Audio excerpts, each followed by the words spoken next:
Bienvenidos a nuevamente esta coproducción de la Universidad Católica de Santa Fe y de la Arquidiócesis de Santa Fe de la Veracruz. Y esta semana, presencia internacional nuevamente desde Ecuador, nos visita la doctora Verónica Yepes Reyes. Ella estuvo dando una conferencia acerca de desinformación y fake news y aprovechamos para ponerla en diálogo con nuestra coordinadora de las carreras de comunicación, con la licenciada Milagros Vigil. Así que vamos a estar compartiendo esta charla que mantuvieron entre ellas dos. Por otro lado, también nos estuvo acompañando Julieta Beck. Ella es licenciada en nutrición de la universidad. Con ella estuvimos hablando acerca de lo que es la alimentación saludable y los nuevos paradigmas de alimentación. Muchísimas gracias, en este caso, a nuestra productora Alejandra Dilda, que estuvo haciendo esta entrevista. Así que bueno, presentados los temas, vamos a las notas.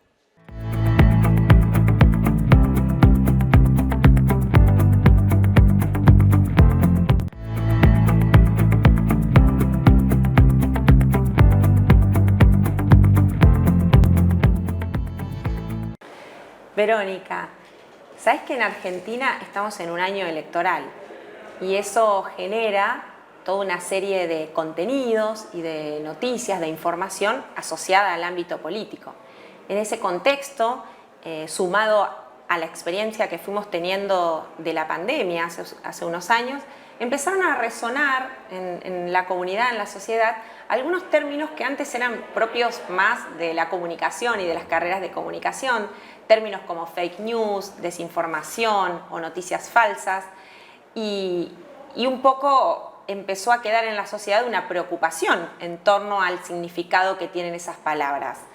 Te quería preguntar entonces, ¿cómo podemos definirlas? ¿Cuál es el término que más se adapta a esta situación que vivimos como usuarios de encontrarnos con noticias no del todo ciertas o no del todo reales? Para que hablemos un poco sobre ese tema. Gracias por la pregunta, Milagros. Bueno, yo creo que hay un montón de palabras que tienen que ver con este fenómeno que estamos viviendo, que les llamaron luego de la pandemia la infodemia, que es tener esta cantidad gigantesca de información que está circulando y que no necesariamente es información verdadera. Entonces, salió o está muy en boga el término de fake news, que viene del inglés, que lo traducen en España, no sé si acá en Argentina también, como bulo. Nosotros no usamos esa palabra, nos parece rarísima. Fake, decimos y se usa fake. lo de fake, que tiene que ver con esa desinformación, pero también mala información, que es información que no es corroborada, que no es información contrastada, que es información que circula y que circula a toda velocidad. Entonces, de alguna manera, cuando hablamos de fake news, sí hablamos de estas noticias que están circulando en las redes sociales y que están ampliándose hacia diferentes redes, cómo funcionan las redes sociales, ¿no es cierto? Tenemos un grupo orgánico con el que yo me comunico y ese a su vez se comunica con otro y así se amplía la red. Y ha surgido muchísima información que no es real, pero que tiene alguna emotividad incluida que hace que empiecen a circular con mucha más velocidad. Durante la pandemia lo vimos, ayer que nos habíamos reunido, que tuve la suerte de tener a tus estudiantes acá de comunicación, de la Católica de Santa Fe, conversábamos sobre diferentes imágenes que se repartieron en redes sociales. Una de estas eran los delfines y también había cisnes que estaban en Italia y que los canales de Venecia se habían llenado de estos animalitos que habían estado guardados y como todos estábamos guardados en casa salieron. No eran verdad, eran noticias que tenían un sentido porque, claro, como estábamos todos en casa, podía toda la flora y fauna desarrollarse ya que los seres humanos no les estábamos molestando. Y el sentido era quédate en casa para que no nos contagiemos. Y claro, comenzaron a aparecer estas noticias y entonces todos guardados en la casa veíamos, decíamos, ay, qué lindo, ve los delfines, y entonces le mandabas, ¿no? Y claro, pasa, y es lo que comentaba una de las chicas de ayer, que de alguna manera muchos nos burlábamos de mi tía porque ella mandaba estos que son noticias falsas y nos decía, pero también pasa en TikTok. Nos burlábamos de Facebook que usaban las mamás y las abuelas Pero en TikTok está pasando lo mismo. Lo que es interesante aquí es que en ese caso, el de los delfines o el de los cisnes, es una noticia que no termina generando una consecuencia grave en quien la cree. Pero también durante la pandemia tuvimos algunas noticias falsas asociadas a qué teníamos que hacer para no contraer el virus o cómo curarnos del virus. Y allí las noticias falsas o la desinformación adquieren otro carácter, otra faceta, ¿no? Porque se vuelven peligrosas. Así es, así es. Muchísimo, creo que fue el momento en donde estallaron todos estos temas porque todos estábamos muy pendientes de lo que pasaba en redes sociales también. Y entonces comenzaron a circular estas recetas milagrosas que hacían que no te contagies y que no servían de nada, no eran útiles, no era verdad. Eran ideas que tenían las personas y que comenzaban a circular. Y claro, ahí cambia la tónica. Como tú dices, cuando nosotros compartimos algo que no va a tener afectación, sí tiene afectación en el tema de salud. Y ahí era complicado. Y fue por eso mismo que arrancó esta, y desde Naciones Unidas, que se denominó como infodemia, a esta cantidad de mensajes que estaban circulando y que no eran buenos, que no aportaban, que no educaban, que no nos enseñaban, sino que al contrario confundían. Y lo que buscaban era confundir, quizás lo hicieron solo a manera de broma, pero el rato que eso crece se vuelve súper difícil. Y como tú decías ahorita que estamos en Argentina en año electoral, inmediatamente esto de las noticias falsas y las fake news juegan normalmente los candidatos en contra de sus adversarios. Y ese es un tema que claro, con las redes sociales lo que hace es expandirse con mayor facilidad. No es algo nuevo. El crear estas noticias falsas no es algo que ha pasado hoy. No es que cuando llegaron las redes sociales malas empezó esto a suceder, sino que ahora lo podemos ver con mayor claridad y la velocidad con la que se esparcen las noticias falsas es mucho más grande que la que podía pasar hace muchos años. Ayer hablábamos también de cuáles son las consecuencias, o no son las consecuencias, sino por qué ocurren las noticias, o qué se busca, qué hay detrás de las noticias falsas. Y si bien no hablamos específicamente de quiénes son las personas que las crean o las organizaciones que derraman esta información falsa, sí hablamos de cuál es el objetivo, de qué se busca con ello, ¿no? Hay dos lados, ¿no? Hay quienes salen ganando, digamos así, de alguna manera con una noticia falsa. Puede ser con un interés económico o puede ser con un interés político. Económico, cuando nosotros, por ejemplo, en el tema de las noticias falsas de la pandemia, cuando nosotros estamos vendiendo un producto que no sirve para nada, pero que de pronto si yo les hago creer a la gente que va a ser útil y todo el mundo está con esa desesperación de no contagiarse y de no enfermarse, pueden empezar a comprarlo, ¿no es cierto? Entonces lo hago, engrandezco algo que no tiene ningún sustento. Y también hay un interés político. El interés político de alguna manera bajar o rebajar al adversario, que hace que a la par quien la está emitiendo pues pueda subir, ¿no es cierto? Pueda subir en las elecciones, tenga un interés electoral sobre todo. Y en lo político eso ha jugado desde siempre. Y es complicado. El tema es que las noticias falsas nos hacen daño. Las noticias falsas no construyen, destruyen. Y lo que nosotros buscamos, y por eso estamos en la universidad ahora conversando, pues nosotros educamos, ¿no es cierto? La idea es que nuestros estudiantes sean los profesionales en adelante que no van a difundir estas noticias falsas. Y mientras estamos en la universidad y mientras vivimos en el claustro académico también, pensar nuestro rol, ¿no? Nuestro rol de educadores. Es lo que yo les comentaba ayer, cualquier publicación en tu propia red social es pública, por eso se llama publicación. Y el rato que yo publico algo que no es verdad, doy paso a que esto se haga una bola de nieve y siga creciendo.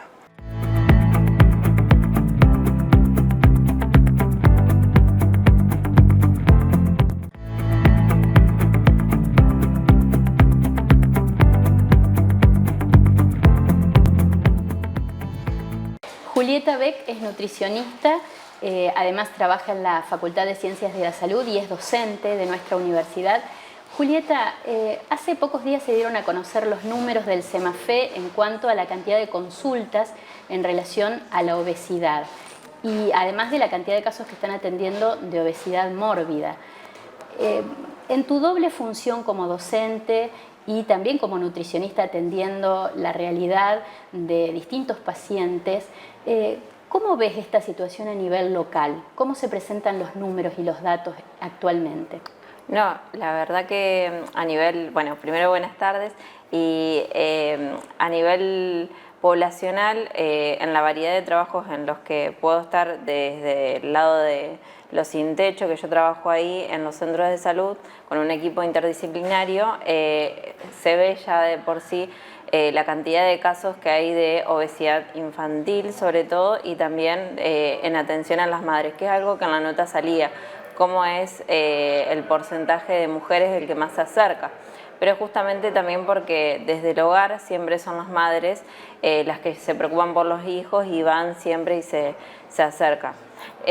Por eso cuando llegan, por ejemplo, las mujeres, es más fácil abordar desde ese lado, desde la preocupación por el niño, el estado de salud también de ellas, que la mayor parte de los casos tienen ya un sobrepeso, una obesidad o en algunos casos, como decía en la nota, una obesidad ya mórbida, que sobrepasa. Nosotros tenemos como estándares o como valores de referencia el índice de masa corporal. A nivel mundial lo tomamos así, sobre todo en estos casos de obesidad, donde, o sea, ya a simple vista se puede ver que lo que abunda, o sea, el exceso del tejido adiposo. Entonces, se toma como parámetro el índice de masa corporal en esos casos puntualmente. Hay otros parámetros que nosotros también tenemos, como los perímetros, en donde se puede medir, por ejemplo, en la relación cintura-cadera, los riesgos cardiovasculares. Y bueno, justamente son datos que nos da y nos da un diagnóstico de obesidad y del riesgo que se puede tener y las comorbilidades que puede tener esta patología tan importante, y como vos decías, es una epidemia que hoy estamos teniendo a nivel mundial. Entonces, ¿por qué la tenemos que tener y hacer hincapié nosotros como nutricionistas y como profesionales? Porque justamente es una enfermedad crónica y silenciosa que, si no se tiene en cuenta y se sigue normalizando en la sociedad, afecta a un montón de cuestiones que se ven a largo plazo. Enfermedades silenciosas, como sabemos que son la diabetes, el colesterol alto, que solo a veces lo vemos en análisis bioquímicos, como los triglicéridos, enfermedades como la hipertensión. Entonces, son un montón de enfermedades que van afectando y alterando esta enfermedad. Así que, bueno. Actualmente, ¿afecta a todos los grupos sociales? ¿Hay algunos grupos que están más vulnerables con respecto a la obesidad? Y también los grupos etarios, ¿cómo es la relación en este sentido? Hoy hay una gran variedad o sea, afecta, yo creo que en la realidad de hoy afecta a todos los grupos etarios, desde los niños, que antes no se veía tanto, porque están muy influenciados también por la industria y porque es lo más fácil también de acceder. Incluso a nivel social está afectando a todos los grupos sociales, en cuanto a que está bien que si se tiene más conciencia en algunos casos, porque hay también como más difusión en cuanto al deporte, a una alimentación más saludable, hay un montón de publicidad que se están dando a nivel público, pero o sea, está afectando, yo creo, también si no tenemos en cuenta nosotros la parte de la población que le falta más educación, como es, por ejemplo, todos los sectores vulnerables de la periferia, que yo lo veo porque también trabajo ahí, es como que falta un montón de educación y hacer hincapié ahí para que pueda haber como más respuesta. Así que eso es lo que yo veo hoy que está afectando más. el nivel etario de los niños y también se tiene en cuenta, y como decía en la nota, de los 15 años en adelante. Pero porque es desde ahí, por ejemplo, en esa población más vulnerable en donde empiezan y comienzan a tener hijos, por ejemplo, las madres. Entonces, desde ahí es que empiezan a haber más sobrepeso después de cada embarazo, después de que en cada embarazo no se logra recuperar el peso y buscan ya otro niño, y así sucesivamente es como esto va afectando a esa población sobre todo. Julieta, con respecto a el etiquetado frontal nutricional, hoy hay mucha difusión sobre este tema. Hace muy poquito tiempo los productos tienen este etiquetado que ha cambiado de alguna manera el packaging de todos los productos. ¿Esto vos creés como nutricionista y también como docente que va a tener un impacto positivo en la cultura a la hora de comprar alimentos y de ser más responsables con los productos que consumimos? Sí, yo creo que a nivel, desde que salió en realidad la ley, desde el colegio nos pusimos obviamente muy contentos porque promocionamos un montón y se intentó desde hace años ya que salga la ley del etiquetado frontal, porque era muy difícil de codificar para la población común la información nutricional que se estaba dando. Entonces, ahora queda nuestro trabajo también, o sea, que la población pueda entender este etiquetado y hacer mucha educación alimentaria. Y también justamente para responder a esta epidemia que estamos hablando, como es la obesidad, y tener como herramienta para que la población pueda alimentarse y ser más consciente y un consumidor más responsable, sobre todo frente a la industria. Que sepan esto, que se les está ofreciendo, y a la hora de elegir un alimento puedan saber leer si es un alimento que les está aportando, no sé cómo dicen el etiquetado, exceso de sodio, exceso de azúcar, de grasas totales, de calorías, que antes era muy difícil de leer si no te lo explicaban detalladamente y no se hacía también un trabajo en las consultas o en los centros de salud. Entonces, para nosotros también es mucho más fácil poder hacer entender y trabajar la educación alimentaria desde ese lado. Y bueno, o sea, seguir promoviendo el cambio de hábitos en la población, que esa es la única forma de poder tratar esta pandemia que estamos teniendo a nivel mundial. Y bueno, saber que la obesidad, como decía el artículo, o sea, no es una enfermedad crónica y no se tiene que normalizar como que es algo sano, sino todo lo contrario. Sigue siendo una enfermedad que hay que saber tratar, diagnosticar y poder también acompañar todo el ambiente obesogénico y demás desde un lado, no solo desde la nutrición, porque nosotros desde nuestro lado quedamos muy escuetos a la hora de poder tratarlo solamente desde lo alimentario, porque afecta todo, lo psicológico, lo social. Estamos influenciados por muchos lados desde esta patología que estamos viviendo y que encima en los medios a veces se normaliza. Entonces, una última pregunta. El artículo hablaba estos datos que promocionó y que dio a conocer Semafé para justamente alertar por esta realidad de la obesidad mórbida y la obesidad en general en la población. Habla de que las mujeres son las que más consultan. Vos que tenés contacto con las personas en la clínica, ¿por qué te parece que esto sigue siendo así hoy en la cultura actual?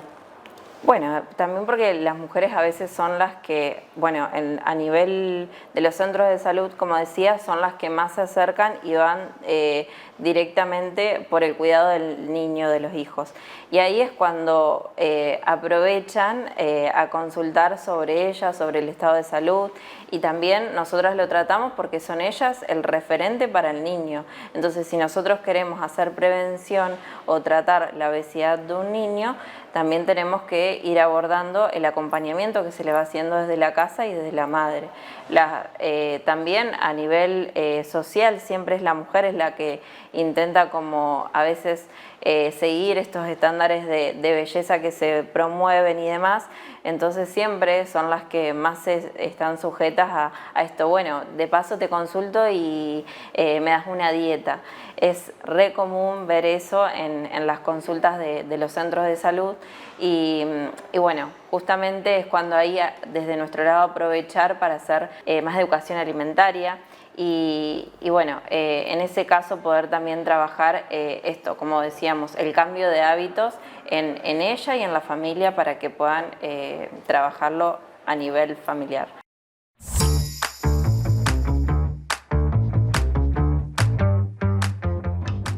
Hoy vamos a compartir algunas ideas sobre la relación familia y escuela juntos en la misión de educar emocionalmente. Padres y docentes, ambos luchan por un mismo sueño, hacer felices, saludables y sabios a sus hijos y estudiantes. Pero esta tarea no es fácil. Nosotros, los adultos responsables, estamos transitando lo que yo llamo el arte de aprender a desaprender ciertas costumbres, ciertos mitos, ciertas creencias con respecto a cómo educar. Por ejemplo, cuando tenemos que poner límites. A nosotros nos pusieron límite de una determinada manera. Y ahora vemos que con nuestros hijos y nuestros estudiantes esa manera ya no nos sirve tanto. Entonces ahí donde nos ponemos a repensar en cómo impartir los límites desde el amor, desde un encuentro amoroso, poniendo la clave en los valores, ¿sí? Explicar y dialogar con el niño, joven y adolescente sobre el por qué y el cómo. Y en este camino de educar en valores, en virtudes y en saberes, entran en juego las emociones, porque ellas nos interpelan todo el tiempo, están presentes en todo nuestro accionar, ya que son reacciones psicofisiológicas que se producen en el organismo de las personas frente a algún acontecimiento interno o externo. Y entonces ahí quizás nos viene la pregunta, si son reacciones psicofisiológicas, ¿las podemos controlar o nos manejan a nosotros? ¿Son positivas? ¿Son negativas? En este encuentro me quiero centrar en explicar que la educación emocional, cuando hablo de educar las emociones, no estoy diciendo que educo a la emoción, sino de gestionarla de manera asertiva. Es decir, brindar herramientas, estrategias, dinámicas para favorecer y potenciar el desarrollo de competencias emocionales y sociales para el desarrollo pleno de la persona y así guiarlos y ayudarlos en un propósito de vida, que tenga sentido su vida. El maestro Augusto Curi, en uno de sus libros, nos dice y nos invita a educar la emoción con inteligencia. ¿Y cómo es eso?, te preguntarás. Bueno, él nos aclara que es estimular a uno mismo y al otro a pensar antes de actuar, a no tener miedo al miedo, a ser líder de nuestra vida, autor de nuestra historia, a correr riesgos, a saber perder. Él dice para justamente transformar los sueños en realidad. Hermosas palabras y pensarás, sí, pero es muy complicado de realizarlo. Con otros y para otros, la tarea y la misión es mucho más fácil. Los invito a que en nuestras familias seamos custodios de las infancias y que la escuela acompañe esa labor por medio de la capacidad de escucha. Un adulto que escucha al niño, que le brinda estoy aquí para ti, te escucho, va a ser un niño seguro. También que el vínculo sea sincero y confiable. No se puede enseñar en un clima en donde no haya seguridad y no sea confiable. La empatía es muy importante para ponernos en el lugar del otro, sí, pero para lograr una convivencia pacífica por medio de conductas asertivas. Y no nos olvidemos de las normas, las cuales deben ser claras, concretas y sencillas. Los invito a desplegar caminos de humanización de la enseñanza, tanto en los hogares como en las escuelas, y así dejar huellas transformadoras de bienestar emocional en nuestros niños y jóvenes, es decir, en el futuro de esta sociedad.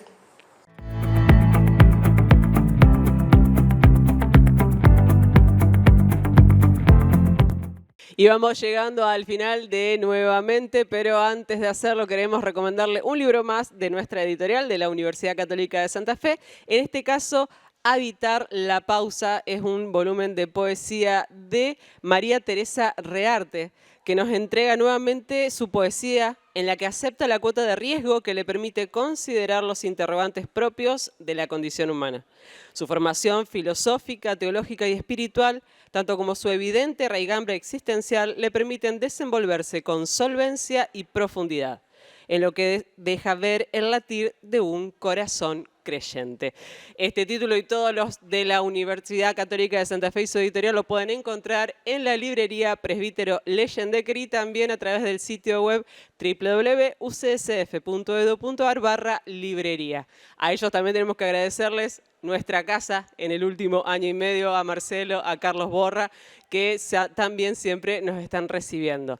También agradecer a Déjalo Ser, a Cintia, a Dana, que se encuentran allí en Ricardo Aldao 1515, son las responsables de vestirnos para este programa. Así que bueno, muchísimas gracias para ellas también. Si quieren volver a ver nuestras producciones, lo pueden hacer en nuestro canal de YouTube UCSF TV. Muchísimas gracias, buena semana.